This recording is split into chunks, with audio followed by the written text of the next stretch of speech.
Now, as the nation continues the long road to economic recovery following the financial crisis that began in 2008, the Bureau of Labor Statistics jobs numbers shows a slow, steady trend of growth.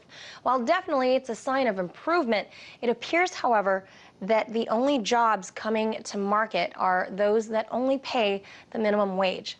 A recent study released by the Economic Policy Institute shows that there is an obvious income disparity among what was once called the middle class. EPI's study found that between 1979 and 2007, the middle class saw their wages stifled by a whopping nearly $18,000. A likely culprit is that wages have not kept up with the rate of inflation.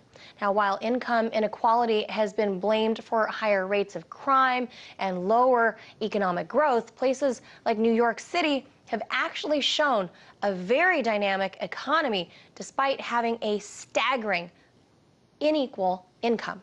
Now, the last few days saw protests by fast food workers in over 150 cities across the United States demanding better wages, while CEOs at the top of these fast food giants like McDonald's, KFC, Wendy's, and Burger King, they continue to see seven-figure bonuses, while the employees at the other end of the spectrum are struggling to even reach just the poverty line.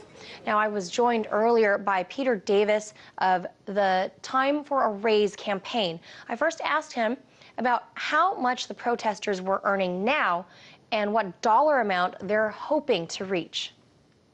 Well, they're pushing for $15, and to tell a bit of the story behind this $15 push, at the March on Washington in 1963, Martin Luther King, many people only hear about the civil rights side of this, but it was a March on Washington for jobs and freedom. And they actually pushed for a $2 minimum wage, which adjusted for inflation would be above $15 today. Wow. Okay, and now we saw, as we're going back in history now, as we saw labor leaders such as Cesar Chavez back in the 50s setting precedents for field workers and organizing unions and the like. Do you see something like that on the horizon for fast food workers? And if so, who are some likely key players we should be looking out for? Well, we should definitely look out for the whole Fight for 15 movement, and the SEIU is supporting that. The real story is that a rising tide used to lift all boats, right, in the decades after World War II. But sometime a few decades ago, that link got severed. And we've had a rising tide in corporate profits and money going to and the economy growing. But wages have stayed stagnant, and people are sick of it. Right. They're definitely, I believe the numbers that I was reading, that the inflation rates are definitely rising a lot faster than wages. Wages have been pretty stagnant, I'd say, for the last 20 years or so. If the 1968 minimum wage had raised with inflation, it would be $10.92 today. And in many places across the country, it's only $7.25, and you can't survive on $7.25. That's right. Now, you have been fighting to pass federal legislation to raise the minimum wage, and you said that now you're entering round 3 of that fight. Could you elaborate on what you mean by these rounds? Round 1 was getting this on the agenda. And, you know, in 2011, we had Occupy Wall Street, and that pushed inequality and this whole message onto the agenda. Round 2 was getting it at the front of the Democratic establishment. It wasn't Washington that led. It was the people that led in states and cities across the country. And finally, Barack Obama came out in favor of a 10-10 minimum wage. And now we have to get it to a vote.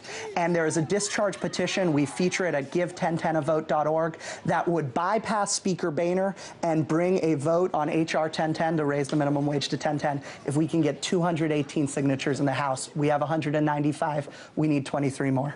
In order to bring this to the floor. To bring this to the floor. So you're right there. Now, who are you approaching?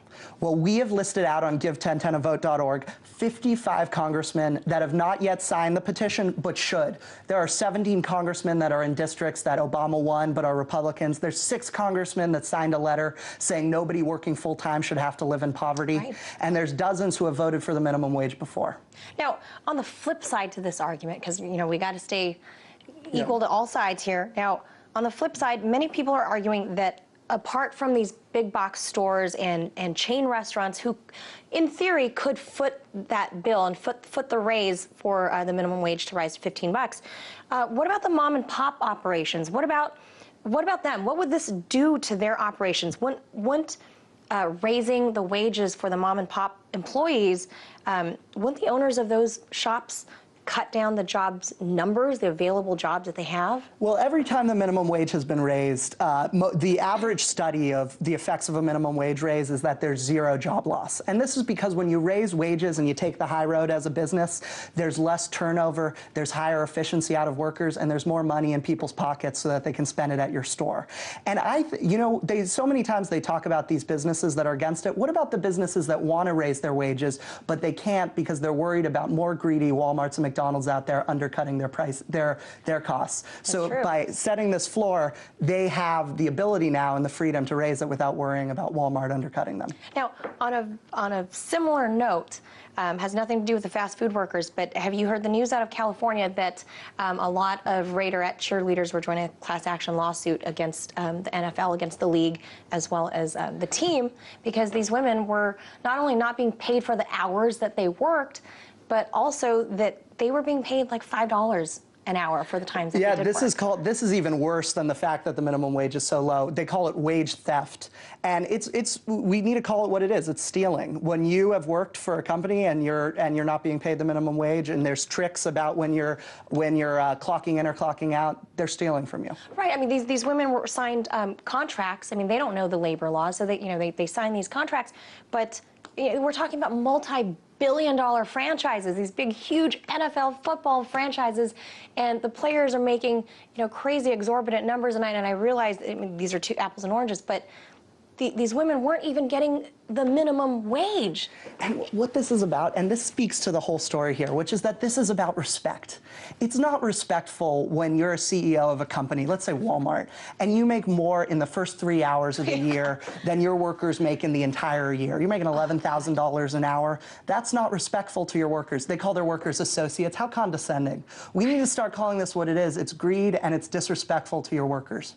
Oh, you're just giving me heartburn. That was Peter Davis, campaign activist with Time for a Raise. Thank you so much for being here. Thank you. Let's give 1010 a vote. Thank you.